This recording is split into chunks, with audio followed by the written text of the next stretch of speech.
bandiraɓe sehilaɓe heɗotoɓe radio jol sare jamhire moon hannde ko ñalawma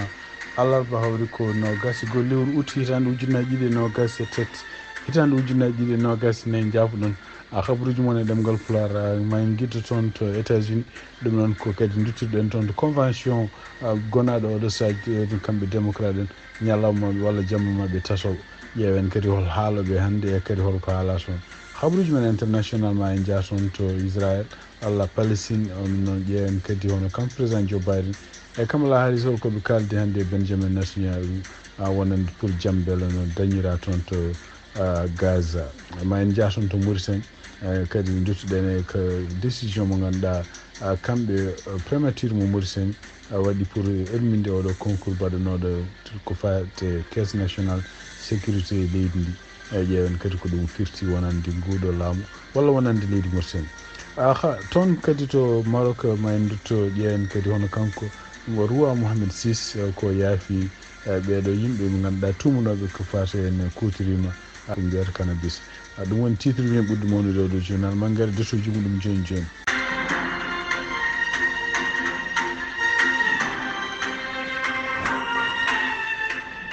bandiraɓe sehilaɓe heɗotoɓe radio jol sare jaam hiire moon no mbinoɗen ni habaruji men ko to États-Unis puɗɗoɗen ɗum noon ko hannde woni jamma tataɓo wonande kamɓe convention démocrate en toon to Chicago ko teskira tan e wayno ko yimɓe fof nen mbatti haqqillaji kanko gouverneur Tim Walz sababude wonde ko holko jogori holno jogori haaldude e kadi ɗum ɗo ko hunde nde ngannduɗa en ko pression mawɗo par ce que o meeɗani dañde ko wayni henna surtout mo woni yeeso mum haala e surtout kadi kanko no wirini o meeɗani hutorade ko wiyete téléphone toji noon ko jogade machine aji ne ene jaltinanma ko kalata ko tan windi ɗum aɗa refta hen ko wawi wonde fof ene wayno ko sibabude kadi kanko hoore makko ko pucciroɗo hen saji walla hen saji kadi beltugol ndema e hebdemo haala ko moƴƴani ene ƴeewa holno jogori jogade contrôle hoore makko ha wawa haalde ɗum noon hannde ko ɗamina komo haala ko arde wiide wonde ko jaaɓi kanko hoore makko nomede wonde jaadiɗo Kamala Harris e woni ko oɗon pression wone makko kanko gouverneur Walz ayno tungnede noon ko holla ene jamma he walla kihiɗe han yimɓe hewɓe ɓe ganduɗa ummiɓe Minnesota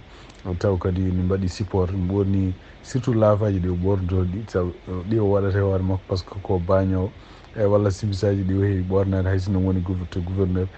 wonde hollude wonde ko simple ko neɗɗo kadi ɓadiɗo yimɓe tout ça ɗum ɗo fof nene holle e nder salon he ɗum noon ene wayno ko ɗum woni ko jamma tataɓo convention ɗamina hono kanko Nancy Pelosi mo wara o haala en ɗamina kadi hono Kim Jeffrey ɗum noon ko Hakim Jeffrey woni gardiɗo démocrate en toon to suudu représentant ji ɗaminama haala ɗamina hono kanko kadi Peter Buttigieg ɗum noon ko ministre toppitiɗo ko fatti transport kañum ma haala en ɗamina hono Bill Clinton ma haala donc en ɗamina yimɓe hewɓe ma kala en ɗamina kadi artiste uji mawɗi ma gara hannde en wayno ko jaa hen Stevie wonde ɓeɗo fof ko yimɓe jogorɓe yimta donc siftinde on tan ko kamɓe démocrate en wayno ko janggo ɓe gasnata en wayno kadi hanki wonde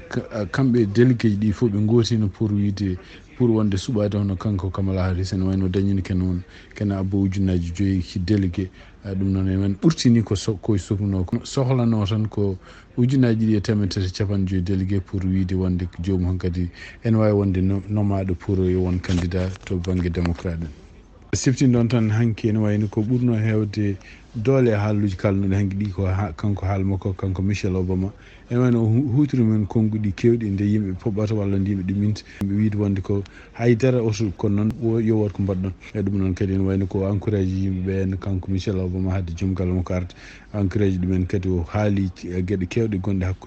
hakkude jinnaɓe ɓennuɓe hakkude kadi président ji ɓennuɓe no poti tinnorade surtout ko fate en ɗiɗo woteji garoji donc caggal mum woni ko kanko Barack Obama kanko hoore makko ari kadi o siftini yimɓeɓe tan holko woni importance woteji ɗi kadi o haali gueɗe kewɗe ɗe ganduɗa kanko Donald Trump ko jikku makko ene wayno ko pour haalde ko boni suɓade haalluji nefniɗi e wadde gueɗe fof beele ne bonna inde mabɓe. ɗum noon kanko Michel Obama e kanko Barack Obama fof ɓe ciftini yimɓeɓe kadi caɗele ɓe joguino kamɓe hoore makko nden nde ɓe laamoto nde hande ɓe laami nde wonde kanko Donald Trump wonde bonnude inde makko kanko Barack Obama e yiyade mim ha wi wonde ko kanko Barack Obama o ala droit wonde président par ce que o jeeyaka ɗo walla o jibinaka États-Unis ɗum ɗo fof ko ciftini yimɓeɓe tan wonde ko haysino oɗo sa joni yimɓe fof ne jogui weltare yimɓe fof kadi ni cirgini ko ene gone pijirloji ko mbiyata weltare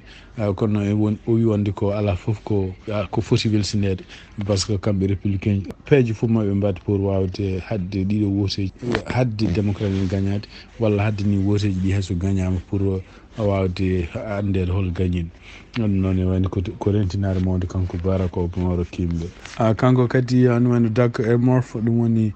kanko woni joom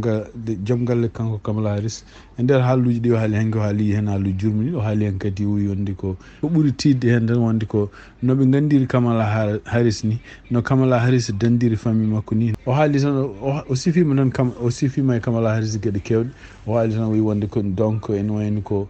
guila o andi Kamala Harris guila kamɓe fof ɓe ndesodirani haaɗo ɓe gonɗa kala ko Kamala Harris ummini ummonto ko ene heeɓa ɗum ɗon ummonto kadi ko gonga woni e dow muɗum e ummonto kadi ko pelliɗo eyi ɗum noon no Kamala Harris wallirgalle makko ni noɓe gandiri ɗum ni kamɓe kanko Doug no ko joom galle Kamala Harris o wi ko ene wayno ko oɗo saaha joni Kamala Harris kadi felliti kadi oppude kala ko woni haajuji muɗum kala ko woni gurdam muɗum pour consacre ɗum e ardade leydi ndi e ƴewde kadi beele leydi ndi ne welto sibabude kañum hoore mum ne jogui pellital ene jogui kadi humpito pour wawde wonde président mo États-Unis hande ko fate congrès national démocratique national baɗɗo gonɗo e ñalla muɗum tatam hanki kadi ene wayno ko teskita haaloɓe toon ɓe ono kanko Donald Trump gonnoɗo joguinoɗo communication makko biyeteɗo Grisham ene wayno on kadi haali haalluji kadi wi wonde ko wonde makko e bureau wonde makko caggal kadi bureau wonde makko kadi ndo yimɓe tawa noon ene wayno ko wi sifim tama Trump ko neɗɗo purotoɗo ko neɗɗo jannowo ko neɗɗo kadi ƴettoɗo mo ala jurum hay goto o meeɗi kadi o haali hen kadi kanko Grisham wonde Trump wonde on toɓe jahno hôpital uji surtout yenna taw yimɓe ne maayi sibawde coronavirus kono Trump woƴa kañum hoore mum ko wiide wonde ko caméraji ndewani muɗum pour ne kolla ɗum wonde no visite kadi kanko hoore makko Grisham kadi o haali o wi wonde ko o meeɗi kadi namdade hono joom suudu Trump o hono kanko Melanie o wi wonde Melanie est ce que en potani wadde tweet pour yimɓe protestoɓe ɓe seppoɓe ɓe e surtout seppoɓe ko fate henne gueɗe ɗe ganduɗa hen gueɗe ni ganduɗa ni en ceppanno sibabude surtout nde kanko mbaranoɗo toon to Minnesota to walla gueɗe ɗe ganduɗa pasɗe hen ko fate coronavirus kono Melanie sali wi wonde ko ɓe potani encourage yimɓeɓe yo proteste ɗum noon e wayno ko ɗum ɗo fof kadi ko ari kadi ko caggal kadi kanko Trump kadi gonnoɗo conseiller makko walla gonnoɗo mawɗo personnel makko hono général Mercredi kañum hoore mum ko général ko marines kañum wonno kadi chief makko ene wayno mbiyen mawɗo personnel kañum hoore mum ene wayno nde jaabi haalluji surtout kanko Trump nde o haalno ko fate militaire uji o bonna inde mumen surtout kadi nde wino wonde ko médaille mo militaire uji keɓato ɓuurani médaille mo ganduɗa civil en keɓato ɗum ɗo fof ene wayno ko kanko keeli o jaabima ɗum no o jaabi hen haalluji ɗi moƴƴani ɗum ɗo fof noon caggal nde Donald Trump ene henna ɗiɗo haalluji surtout kanko keeli e général keeli e kanko kadi Grisham ko kaali ko o jaabi tan o wi ɓeɗo fof ko yimɓe ɓe ganduɗa ko yimɓe ɓe ngala classe e kadi ko yimɓe ɓe ganduɗa bol puyɗen e surtout en ɓeɗo fof ko yimɓe ɓe o seeki jonnon so neɗɗo seekama tan wonno ko yaade no haala e makko ko boni ko wawi wonde fof ɗum ɗo fof kadi ko gueɗe ɗe ganduɗa kamɓe démocrate en maɓe kutor ɗum kadi surtout ene wonde ko ɓeɗo ko yimɓe liggudiɓe e makko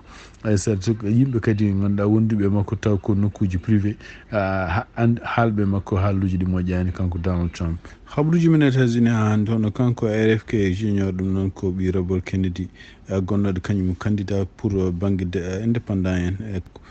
wiya wonde ko hawnek fende ko adi yontere nde ne mayata kanko hoore makko mo nattu wadde campagne mo nattu wonde candidat yo ɗum noon an e nder kadi ko haalate wiya wonde ko hawnaki kadi so tawi o natti wonde campagne o natti wonde candidat kanko hoore makko mo endorse Donald Trump kono noon nde ABC télévision namdimo hande est ce que mo jogori woppude campagne makko walla mo jogori kanko hoore makko abbade Donald Trump o haali o wi wonde ko wona oɗo sadio joni o wawa yeddude o wawa kadi gonɗinde kadi wona ɗiɗon haaluji ɓe kalata tugnaade habruji jaltunoɗe ñanden wiyanoma kanko hoore makko o jotodiron o ƴeewino jokkodirde e campagne hono Kamala Harris donc e tugnanoɓe kala mbi wonde ko so e wiide mabɓe so tawi kanko hoore makko mo wawi hebde liggey e nder laamu Kamala Harris o gagnima ɗum noon omo yalta omo natta wonde candidat kadi omo andosa ɗum kono ene wayno ko ala ko confirma hen banggue makko walla banggue Kamala Harris wiyanoma kadi kanko hoore makko wawino haldude e Donald Trump e kadi omo ƴeewa kanko hoore makko so tawi omo wawi dañde Donald Trump ne wawi rokkudemo place e laamu muɗum so gagnima ɗum noon ɗum woni ko habruji jaltude hannde wonde ko ɓuuri ko sakkiti ko ene wiide wonde ko hawnaki mo oppu e kadi so oppi ma o yentoye de Donald Trump.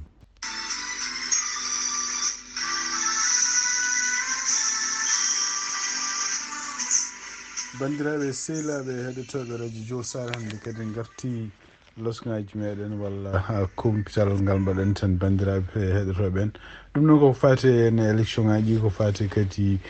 constitution mo États-Unis d' abord en duttitto seeɗa ko fati hanki en kalino il faut ko goto e meɗen fof en joguiɓe kayitaji d' abord pour yidde wotoyde ƴeewa ko addi wotoji gardi holno mbawi winditoyade winditade nde kadi en kalino ko ɓuuri yawde so tawi neɗɗo yiiɗi winditade ko ene woodi site goto mbiyata ɗum ko vote.gov ɗum noon ene waya toon sinon so tawi goto moon fof ɗo wawi wonde États-Unis walla ɗo wawi wonde caggal leydi tawde kay ko kayitaji américain ji jogui site ko citoyen ene foti yaade to nokkuji ɗi ganduɗa hen taw ko état civil woni toon ɗum noon état civil ɗo e États-Unis mbiyata ɗum ko board election ɗum noon kawni mo mbawɗa wonde foof sa namdima ɗum ma holle holto ɗum wawi wonde wonnande yimɓe ɓe ganduɗa mbawa wadde ɗum taw koye internet donc ɗum ɗo foof firti wonde ko enen wonɓe États-Unis enen surtout yen kadi natɓe e ndiɗo leydi si babuno eɗen corni peu importe holko ko woni sababu cornugol meɗen il faut ko mbatten haqqille ɗiɗo woteji garoji il faut ko mbatten participde mbatten jeeyede e gueɗe ɗe ganduɗa jahoje ɗo e Amérique par ce que ɓuuri hewde men ko ɗo ɓooyata ko ɗo ɓuuri ɓooyde haysoto kotijo meɗen to henna ko so heewi joomum so waɗi lebbi ɗiɗi walla 45 ñalawma koko artata ko ga woni ɗum noon tawde ko ga gonɗen gurdam gonɗam ga ɗam e surtout kadi eɗen jibini ga eɗen jogui kadi awnaki ma en dañ tañiraɓe wonɓe ga kollen lawol kala ko woni gurdam gonɗam ga eɗen surtout ko fati politique ko fati laamu ko fati gueɗe baɗɗinen taariɗen mbawen jeeyede hen jeyroɗen hen noon ko d' abord ko yataw eɗen goota yataw kadi eɗen balla wotanteɓe ɓe holno gotirante e yataw kadi eɗen jeeya enen kadi koye meɗen e suɓotoɓe holɓe jiɗɗen gardo en guila e sénateur uji men guila e shérif meɗen guila e gouverneur uji men guila e président ji men ɗum noon ko hunde nde ganduɗa henne kadi il faut ko ganden ɗiɗo woteji e woteji bawɗi arde foof kala ko wotata hen ko gueɗe ɗe ganduɗa hen hawnaki ma jogo battande e gurdameje meɗen so tawi en ƴefti oɗon président walla sen mbasi wotoyde oɗon président ƴeftama taw ko oɗon président ko gueɗe ko kaɗo en gueɗe ɗe ganduɗa eɗen poti eɗen jogui hen droit walla eɗen ɗamino ɗum ɗon surtout ko wayno wallude en liggueyaji men wallude en no cafruɗen wallude en e kisal meɗen wallude en même hayno gonirɗon ɗo e leydi he oɗon jiiya ene wayni kone haale e nder deftere nde ganduɗa kamɓe républicain ji walla kamɓe kam yimɓe ɓe ganduɗa wallodirannoɓe Donald Trump walla yimɓe ɓe ganduɗa liggotonoɓe ni e gouvernement Donald Trump ɓennuɗo projet mo mbiyata 2025 ene jeeya hen hawnaki ko kamɓe soɓe gaari maɓe miijo kadi kala hankkadi mo jeeyaka ɗo mo jibinaka ɗo e États-Unis wawa wonde citoyen américain ɗum noon ko hunde nde ganduɗa hen hawnaki enen joguiɓe kayitaji ɓe kam kayitaji men keftetake kono noon ko yimɓe aroyoɓe ɓe jograni hen kadi wontude américain ji ɗum noon ko hunde nde poɗɗen wattude haqqille no fewi kadi ma en gartu janggo kadi hawnaki gueɗe ɗe ganduɗa eɗen patuɗo henne kadi ɗiɗo woteji patuɗo kadi e gonal meɗen ɗo e Amérique pour beele eɗen fof eɗen mbawa kadi rendude miijoji mumen siftinde on tan ko samedi et dimanche ma en mbadda dinguiral meɗen TikTok to radio Diol Sar ma mbaɗa ɗum live kadi eɗen mbawa haaldude yimɓe en direct ko fati enen fof gostodiren haqqillaji e gueɗe nafoje en e nder leydi Amérique.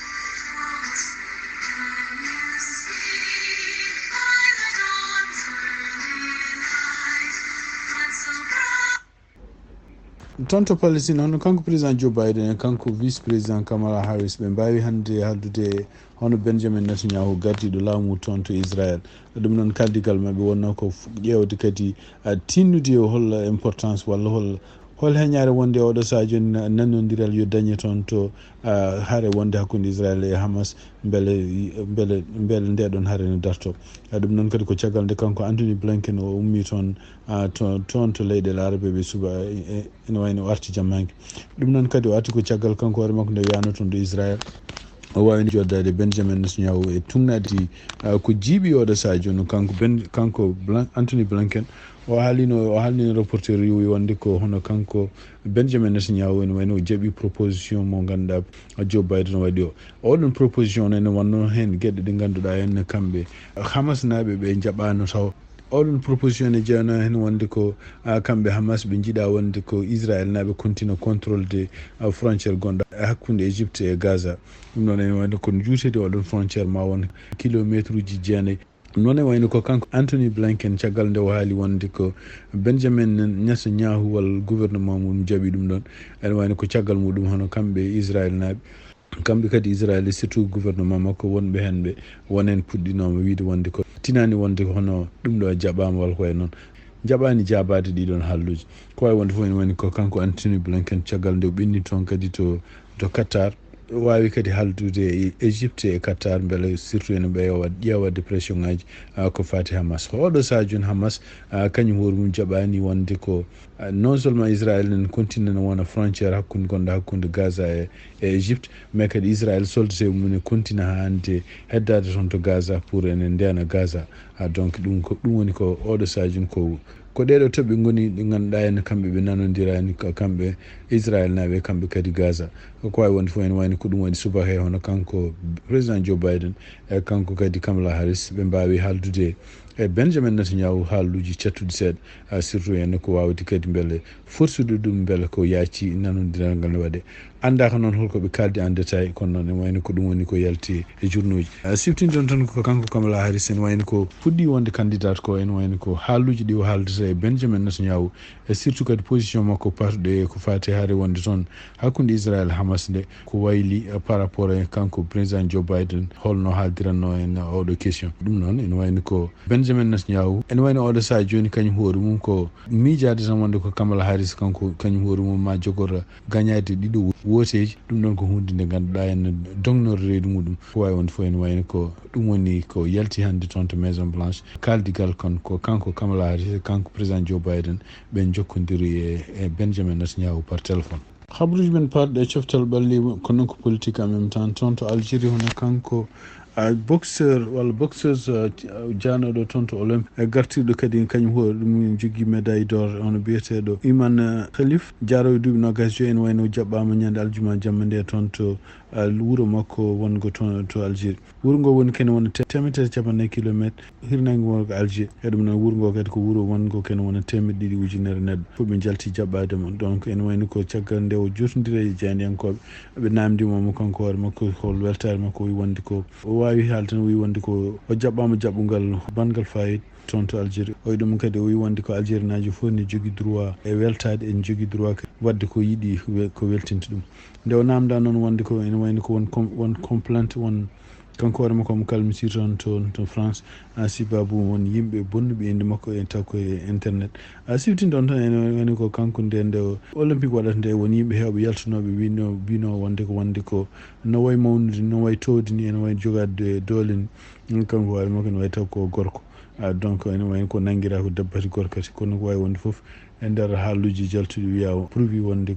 kanko ko debbo ko ɗum o ardi kadi ko ɗum koye rewɓe waddata ko wawi wonde foof o yi o ɗiɗon haaluji o yiiɗa jabade ɗum joni ma haalum ar donc ɗum ɗon kadi ari ko kadi ko hakkude temps mo ganduɗa kamɓe Algérie o ene wayno ko hakkude mabɓe France oɗo sa joni ko uri mawde woni toon ɗum noon ko caggal nde France kañum hoore mum jokkodiral gongal hakkude Maroc e Sahara occidental ngal en ko jokkodiral mangal enen ko France jinggini tan Maroc fati haare maɓe wonde toon hakkude Maroc e Sahara occidental e Algérie donc ɗum woni donc caɗele mawɗe nen hakkude maɓɓe kamɓe France e Algérie oɗo saha joni ɗum noon haysinde ko oɗo debbo kadi ene wayno ko gummiɗo toon to France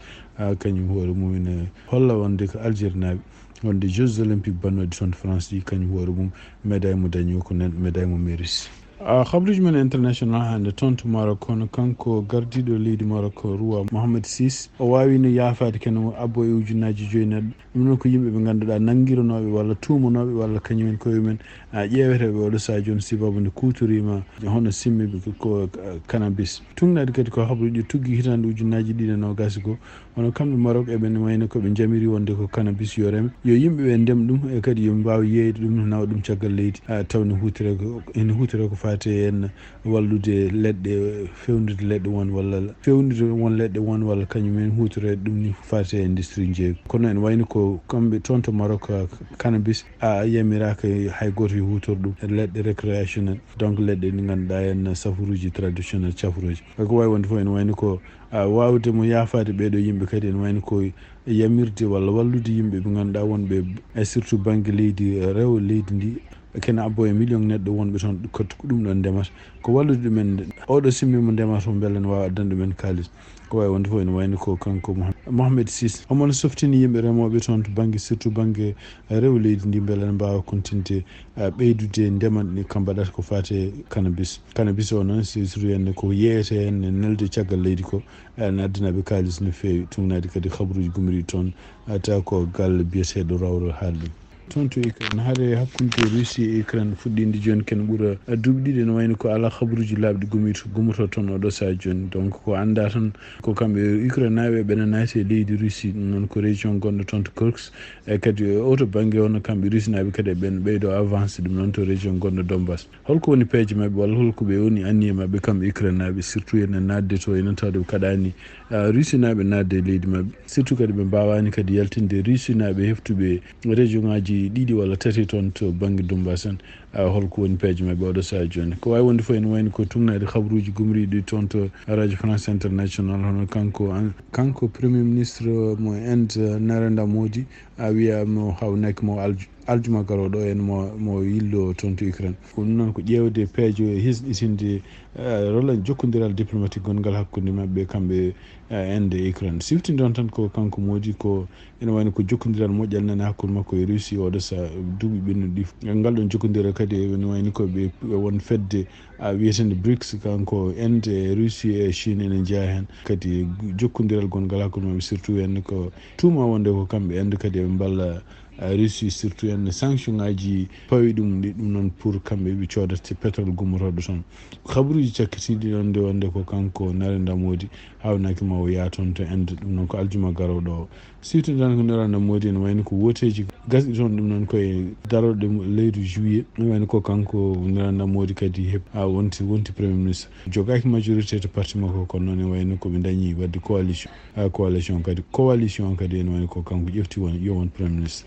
kanko noon e nder campagne o ene wayno ko mum continue hande felede won gueɗe ɗe kewɗe ɗe o mawnin toon surtout yenno ko haare contre julɓe walla ko julɓe wonɓe toon kadi o nanguiri ɗumen ko yimɓe ɓe ganduɗa jeeyaka leydi e kadi ko yimɓe ɓe ganduɗa bonnuɓe économie leydi nde ɗum ɗo foof ene wayno ko kamɓe julɓe kadi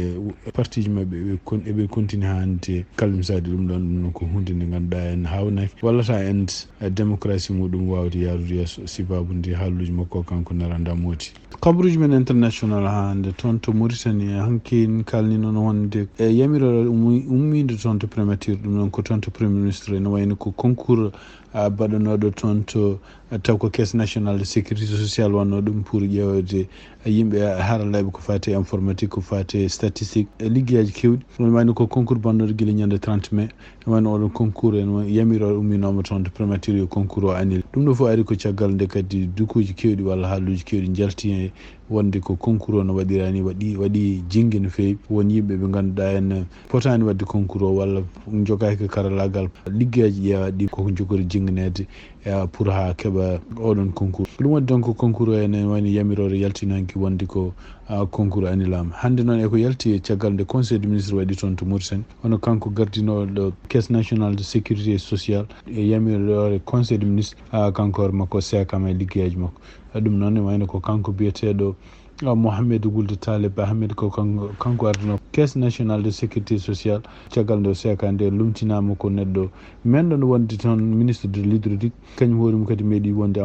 ambassadeur Mauritanie toon to Rabat biyeteɗo Mohamed Lamine Wulu Abouy Wul Cheikh El Hadrani won yimɓe kadi ɓe ganduɗa wannoɓe oɗon concours kañum hoore kañum koye men sibabude kadi concours o koko anila ene ɗaɓɓi oɗo sadio no laamu ngu yo enquête pourquoi kañum enen oɗo concours tawne ɗamino dañde holko woni sababu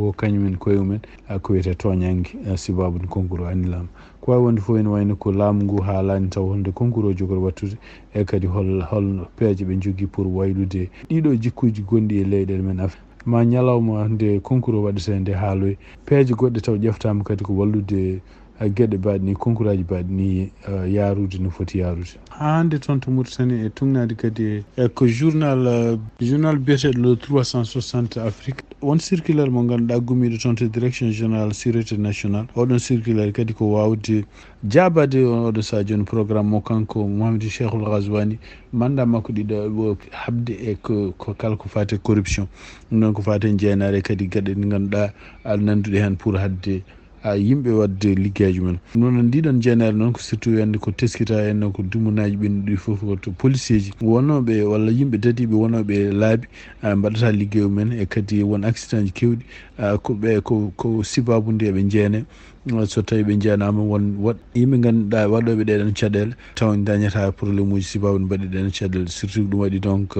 vitisse ne keewi e laabi he kadi yimɓe kondiroɓe ko hen sahaji ko welsidiɓe no fewi donc ene wayno ko sibabude ɗum ɗon hono kamɓe direction générale sécurité nationale mo Mauritanie waɗi circulaire goto circulaire o rokki yimɓe ɓe ganduɗa en civil en walla yimɓe ɓe ganduɗa kala wonnoɓe e laabi walla kala ko way noon rokkude numéro mo ganduɗa ene mbawi noddude